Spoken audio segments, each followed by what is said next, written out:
Oi, pessoal, aqui é a Letícia, monitora de microbiologia de vocês. Nós vamos dar continuidade ao assunto de protozoários, a parte 2 do assunto de protozoários, certo? Vamos iniciar pela leishmaniose. A leishmaniose, ela é uma doença causada pelo protozoário do gênero Leishmania, ou seja, o agente etiológico causador da leishmaniose, o agente etiológico da doença leishmaniose vai ser o protozoário Leishmania. O vetor dessa doença vai ser um mosquito flebotomínio, a fêmea do mosquito flebotomínio. Esse mosquito, ele é conhecido popularmente como mosquito palha. Esse protozoário, ele vai infectar o humano na sua forma de promastigota e vai infectar o mosquito na sua forma de amastigota. Quando ele entra no homem, ele entra em forma de promastigota e quando ele entra no mosquito, ele entra na forma de amastigota. As células mais infectadas pela leishmaniose vão ser os macrófagos. Vocês vão entender um pouco melhor o porquê disso quando eu mostrar o ciclo para vocês. O hospedeiro dessa doença, ou os hospedeiros, vão ser os mamíferos silvestres e domésticos, e o homem, que vai ser um hospedeiro acidental, no caso. Vão existir dois tipos de leishmanioses, e eu vou iniciar pela leishmaniose tegumentar americana, que é conhecida também como úlcera de Bauru. Esse tipo de leishmaniose, ele é causado pelo protozoário leishmania, no caso, e ele vai ser da espécie brasiliensis, ou seja, ela é causada pelo protozoário Leishmania brasiliensis. Vai se dar a partir do aparecimento de lesões cutâneas. Essas lesões cutâneas muitas vezes vão estar associadas ao local de inoculação do protozoário. Essas lesões também inicialmente vão ser indolor, elas não vão causar dor ao paciente no início, certo? Mas podem vir a necrosar tecido e tudo mais. Elas podem também atingir cavidades internas, como o nariz e a boca. Quando atingem cavidades internas, elas vão apresentar os sintomas de entupimento e sangramento nasal, tá? Vão apresentar dor ao deglutir, ao engolir, e rouquidão e tosse. Ela é uma doença infecciosa, porém não contagiosa. O que isso significa?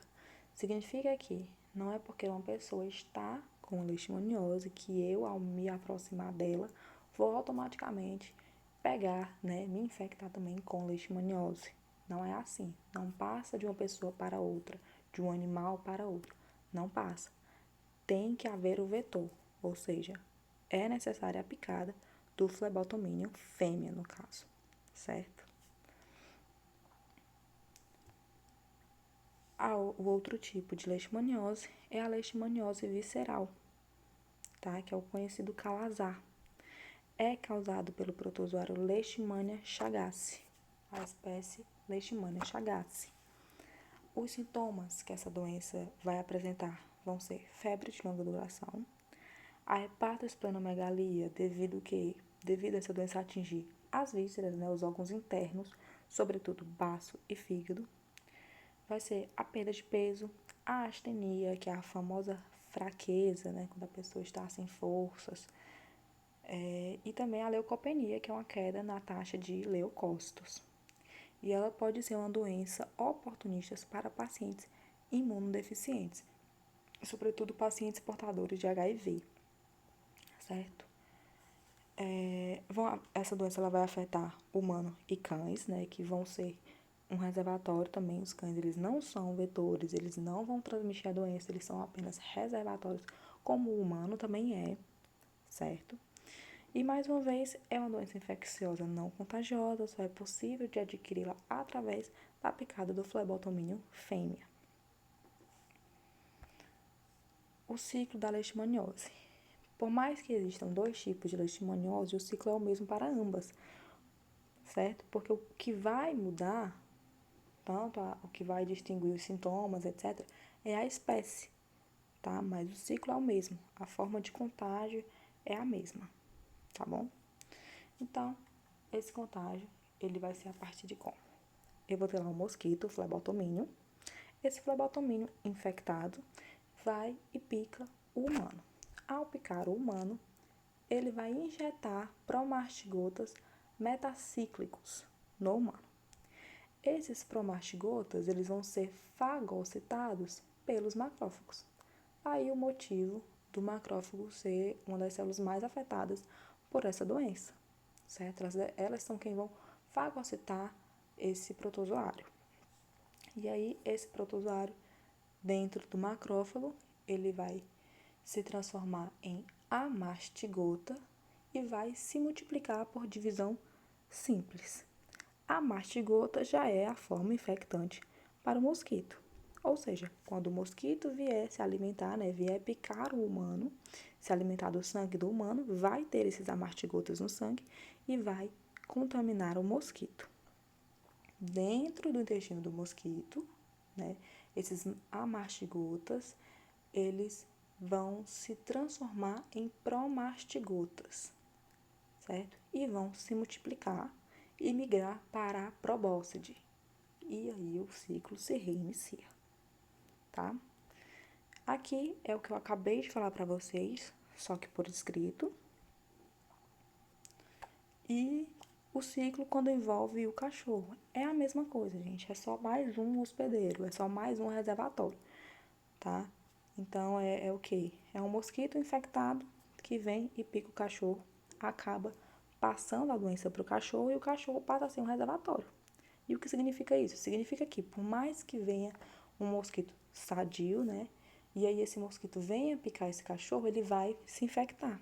E se esse mosquito pica o humano, acaba passando a doença, certo? É só isso. E agora a gente vai para a doença de Chagas. Doença de Chagas, ela é causada pelo protozoário Trypanosoma cruzi. Agente etiológico da doença de Chagas é o Trypanosoma cruzi. O vetor vai ser o Triatoma infestans, um mosquito conhecido popularmente pelo nome de barbeiro, tá? A principal forma de transmissão dessa doença é através das fezes do Triatoma infestans, entrando em contato com regiões lesionadas. A forma infectante dessa doença para o humano vai ser quando esse protozoário tiver em forma de tripomartigota metacíclico. E para o mosquito vai ser quando ele tiver em forma de tripomartigota sanguíneo, tá? E vai ser uma doença mais frequente em regiões de casas de pau a pique.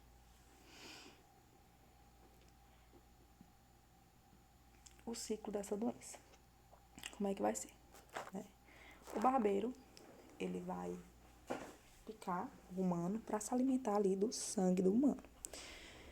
E o ciclo digestivo desses artrópodes é muito rápido, é muito direto. Então, basicamente, eles já se alimentam e defecam.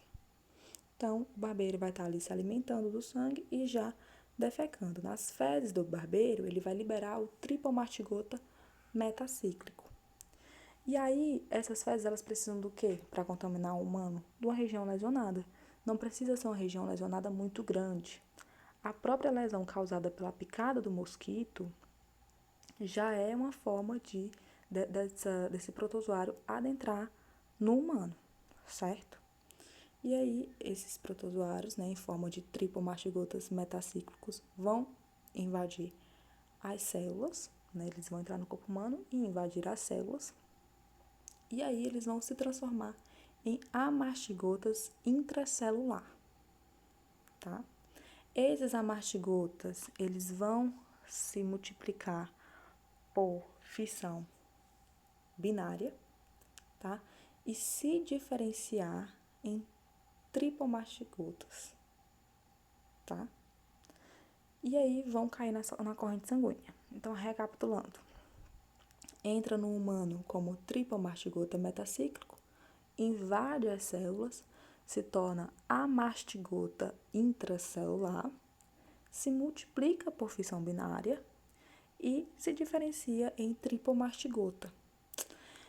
E aí, esses tripomastigotas, eles podem infectar outras células e se transformarem de novo em amastigotas intracelulares, e aí causa a infecção sintomática, ou eles podem continuar na corrente sanguínea e se transformarem e ficarem como tripomastigotas sanguíneos, que já é a forma infectante para o mosquito, tá? Aí, dentro do mosquito, o que é que acontece? Esse tripomastigota sanguíneo, né, que entra no mosquito, ele vai se transformar em epimastigota, no vetor do mosquito. Fala, meu Deus. Perdão. No intestino do mosquito, certo? No intestino do vetor. E aí, gente, ele vai se multiplicar. Ele tá agora em forma de epimastigota, vai se multiplicar. E aí, no intestino distal, ele vai se diferenciar em tripomastigota metacíclico, que é o quê? A forma infectante para o humano.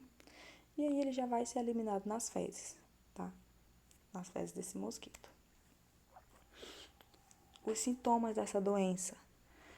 A Chagas, ela vai apresentar uma fase aguda e uma fase crônica. A fase aguda geralmente é assintomática, mas pode vir a ser sintomática. Quando ela é sintomática, ela apresenta febre, pode vir a apresentar hepatosplenomegalia, mas o principal sintoma diagnóstico, né, da Chagas na fase aguda vai ser esse sinal de Romanha, que é o quê? Que é uma inflamação do globo ocular, certo? Uma inflamação unilateral do globo ocular, como vocês podem ver aqui, é só de um lado, né? E esse edema, ele é indolor. Ele é na pálpebra, aí nessa região palpebral, e indolor, tá? E é um sintoma devido à inoculação conjuntival do tripanossoma, ou seja, quando o protozoário ele atinge o globo ocular, né? Ele adentra no corpo humano através do globo ocular e aí causa esse sintoma. E nós vamos ter a fase crônica, que vai apresentar problemas cardíacos, é assim o principal sintoma da fase crônica, problemas cardíacos, a insuficiência cardíaca, o coração crescido, e pode apresentar também problemas digestivos, como o megacólon e o megaesôfago. A transmissão, como eu disse, né? A principal forma de transmissão é o contato das fezes do barbeiro com regiões lesionadas, mas também pode existir a transmissão oral, que é o quê? Através da ingestão de alimentos contaminados, como, por exemplo, o caldo de cana de açúcar. Eu não sei se vocês já viram como ele é feito, mas a cana, para extrair o caldo, ela é amassada numa máquina. E aí, se tiver esse mosquito, ele gosta muito de estar nessa região onde tem cana e tudo mais. E aí, se essa cana, ela vier a ser amassada com esse mosquito, obviamente, ele também vai ser esmagado e aí liberar esses protozoários no alimento, tá? E aí a pessoa consome o suco da cana contaminado. Pode ser por forma vertical, que é quando vai ocorrer a passagem da mãe, né, para o seu bebê durante a gravidez ou parto, ou por transfusão de sangue ou transplante, certo? A giardíase. A giardíase, ela é uma doença na qual o agente etiológico vai ser a Giardia duodenalis. O protozoário causador vai ser Giardia duodenalis, certo? A transmissão vai ser única e exclusivamente através do consumo de água e alimentos contaminados por cistos desse protozoário. Cistos liberados em fezes, tá? Então, geralmente, vai ser uma doença presente em locais onde não tem saneamento básico, certo? E aí essas pessoas costumam fazer suas necessidades em regiões inapropriadas, contaminando água e alimentos, né? Água e alimentos também que chegam na casa das pessoas e não é feita a devida higienização e aí acabam se contaminando com os cistos desse protozoário. É uma doença transmitida também por sexo anal, tá ok? O órgão-alvo dessa doença vai ser o intestino delgado. E a forma intestinal, porque esse protozoário vai se apresentar, vai ser a sua forma de trofozoito. Então, a forma de contágio vão ser os cistos de Giardia duodenalis, e dentro do intestino ele vai estar em forma de trofozoito. não existe forma extraintestinal dessa doença, ou seja, ela não vai atingir outros órgãos, ela atinge apenas e unicamente o intestino delgado, ela não vai atingir outros órgãos, certo? Então, aqui é o ciclo, um ciclo bem simples e claro, né? Apenas ingestão do cisto, dentro do intestino, esses cistos liberam os trofozoítos, e aí, nas fezes dessa pessoa que está infectada, ela já vai liberar novos cistos que vão contaminar alimento e água e continua esse ciclo.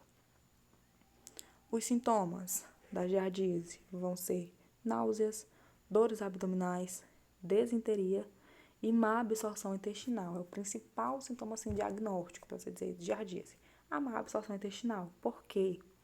Porque a giardíase ela aumenta a permeabilidade do intestino. Aumentando a permeabilidade do intestino, ela diminui a ação enzimática. Diminuindo a ação enzimática, diminui a absorção de nutrientes. Então, a má absorção intestinal. E ocasiona também a perda de peso. Por último, nós vamos ter a amebíase. A amebíase e giardíase, vocês vão ver aqui que vão ser doenças muito parecidas. Então, a gente vai utilizar a gente vai se pegar certas coisinhas para diferenciar essas doenças, tá bom? Então, no caso da amebíase, o agente etiológico vai ser a entoameba histolítica. A transmissão vai ser também pelo consumo de água e alimentos contaminados por cistos desse protozoário liberado em fezes. E, no caso da amebíase, não vai existir transmissão por sexo anal. Na giardíase, a gente tinha transmissão por sexo anal. Na amebíase, não vai ter. O órgão-alvo da amebíase vai ser o intestino grosso, certo? Entretanto, a amebíase ela tem forma extraintestinal, ou seja, ela pode atingir outros órgãos além do intestino grosso. Geralmente, ela vai atingir o fígado, certo? A sua forma intestinal vai ser o trofozoito também. Então, como é que eu vou diferenciar a amebíase da giardíase? Primeiro, uma pode ser transmitida por sexo anal, outra não pode. E uma tem fase extraintestinal e a outra não tem, certo? O ciclo também é um ciclo bem simples, é só a ingestão de cisto, liberação de trofozoitos no intestino, formação de novos cistos que saem nas fezes, certo? E aí continua.